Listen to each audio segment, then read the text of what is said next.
वो तौफीक अकबार इस वक्त मौजूद है हम दिल्ली के इंडिया गेट पर। ये पीछे जो नज़ारे हैं ये वही नज़ारे आपको दिखाए जा रहे हैं और हम बात करेंगे समीर खान जी से कोरोना वायरस को लेकर के कि देश के अंदर जहां एक तरफ जब 100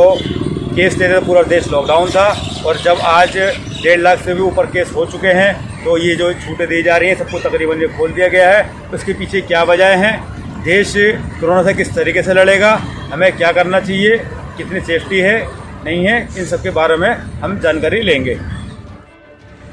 स्वागत है आपका समीर खान जी। हम जानना चाहेंगे कि जिस तरीके से भारत में कोरोना के केस लगातार बढ़ते जा रहे हैं और उसके बावजूद भी सरकार ने जिस तरीके से ये छूट दे दी है, इसके बारे में आप क्या कहना चाहेंगे? बहुत बहुत शुक्रिया सर, आपने मेरी बात अपने चैनल के माध्यम से रखने का काम किया। सबसे पहले मैं बता दूं कि कोरोना वायरस कोविड-19 को लेकर आज हमारे देश में बहुत ही ज़्यादा अफरा तफरी का माहौल होने की वजह से बहुत सारे देश को नुकसान उठाने पड़े हैं। जैसे हमारे देश के ढाल हैं, जैसे हमारे डॉक्टर्स हैं, पुलिसकर्मी हैं, सफाई कर्मी हैं और हमारे कुछ सोशल एक्टिविस्ट हैं, दिल्ली पुलिस है, बहुत सारे ज़िम्मेदार ऐसे लोग हैं जिन्होंने इस कोविड-19 के सफ़र में अपनी जान की कुर्बानी देकर इस देश को महफूज रखा है। ऐसे हालात में हमने क्या देखा है, चाहे हम बात करें अपने केंद्र सरकार की या राज्य सरकार की, देश को बचाने के लिए इन्होंने बहुत सारे इंस्ट्रक्शन दिए। जैसे लॉकडाउन का पालन हमें घर में रहकर करना है, तो हम लोगों ने घर में रहकर लॉकडाउन का पूरा पालन किया भी। लेकिन अफसोस यहाँ पर हमें एक चीज़ देखने को मिली है कि हम देखेंगे कि जिस वक्त हमारे देश के अंदर या किसी भी राज्य के अंदर कोरोना वायरस के केस बहुत ज़्यादा कम थे, उस वक्त लॉकडाउन कर दिया गया। लेकिन अफसोस आज इस बात का है कि हम देखेंगे कि इस तरीके से ज़्यादा केस बढ़ने के बाद लॉकडाउन को इस तरीके से ओपन कर दिया गया है कि लोगों को मरने के लिए उनके ऊपर छोड़ दिया गया है। जहाँ तक मैं समझता हूँ इसकी वजह यह है कि हमारी केंद्र सरकार हो या राज्य सरकार हो, ये पूरी तरह से इसमें बिल्कुल फेल हो चुकी हैं, क्योंकि इनके पास रिसोर्सेस नहीं बची हैं, अपने देश के लोगों को खाना देने के लिए नहीं बचा है, गवर्नमेंट एम्प्लॉय को पैसा देने के लिए नहीं बचा है, जिसकी वजह से ये कदम इनको बहुत अच्छी बात की समीर खान जी आपने कि देश में लोगों गवर्नमेंट के पास खाना देने को नहीं बचा है, गवर्नमेंट के पास रिसोर्सेज नहीं बचे हैं। एक सवाल और आपसे पूछना चाहेंगे समीर खान जी कि जिस तरीके से केस लगातार बढ़ रहे हैं और गवर्नमेंट ने बहुत सारी सब चीज़ें तकरीबन जो गवर्नमेंट के सूट थे ये भी खोल दिए हैं, अभी ये बात भी आ रही है कि जो धार्मिक स्थल हैं पूरे भारत में वो भी खोलने की तैयारी करी जा रही है, तो क्या जान से ज़्यादा है धार्मिक स्थल? क्या कहना चाहेंगे इस बारे में?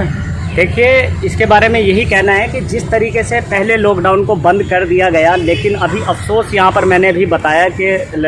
कोरोना वायरस की वजह से अभी तक केस बढ़े हैं। तो ऐसी सिचुएशन में हमें पिछले समय की तरह ही अपने धार्मिक स्थल को खोलना इतना ज़्यादा ज़रूरी नहीं है। और मैं आपको बता दूं कि जिस तरीके से स्कूल के खोलने की बात आ रही है, तो स्कूल का मामला ये है कि छोटे छोटे बच्चे हमारे देश का भविष्य है, इसलिए सरकार को हमारे भविष्य, हमारे देश के छोटे नन्हे मुन्ने बच्चों से खिलवाड़ नहीं करना चाहिए। अभी ऑनलाइन क्लासेस का जो प्रोसेस चल रहा है सरकार की तरफ से, ऑनलाइन क्लासेस ही चलें और धार्मिक स्थल इस तरीके से अभी नहीं खुलने चाहिए, क्योंकि देश अभी लगातार नुकसान की तरफ जा रहा है। हमारे देश के बहुत अच्छी बात कही समीर खान जी आपने कि स्कूल अभी नहीं खुलना चाहिए, क्योंकि बच्चे जो हैं भारत का भविष्य हैं और इनके ऊपर एक्सपेरिमेंट करने मुनासिब नहीं है, क्योंकि जहाँ बच्चे हैं वो सोशल डिस्टेंसिंग को, गवर्नमेंट के रूल को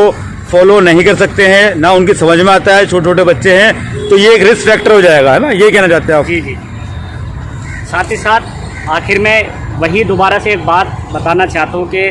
आपकी वीडियो के माध्यम से कि हमारे देश में जिस तरीके से लॉकडाउन का लगातार पालन चलता आ रहा है, उसी तरह से देशवासियों को लॉकडाउन का पालन करना चाहिए। सरकार फेल हो चुकी है, इसलिए हमें अपने घरों के अंदर महफूज रहना है, अपने छोटे बच्चों को घरों के अंदर महफूज रखना है। ख़ास तौर पर छोटे बच्चे और हमारे बुज़ुर्ग, इन लोगों के लिए बहुत ही ज़्यादा ख़तरनाक समय आने वाला है, तो लिहाजा सरकार ने हमें अपने ऊपर छोड़ दिया है। सरकार खुलकर इस चीज़ को नहीं बोल सकती कि लॉकडाउन ख़त्म हो गया है, इसलिए हमें घरों के अंदर रहना है, घर से बाहर निकलते वक्त मास्क पहनना है, खुद को सैनिटाइज करना है और भीड़ भाड़ वाले एरिया में जाने से बचना है। लगातार अपने आप को लॉकडाउन का पालन करना है। बहुत शुक्रिया आपका समीर खान जी, बहुत अच्छे मैसेज दिया आपने। समीर खान जी का कहना ये है कि गवर्नमेंट ने जहाँ एक छूटें दी हैं, हम उन छूटों को जायज़ तरीके से इस्तेमाल करना चाहिए, और लेकिन अपने जो सोशल डिस्टेंसिंग मेंटेन करनी है वो ज़रूर करना चाहिए।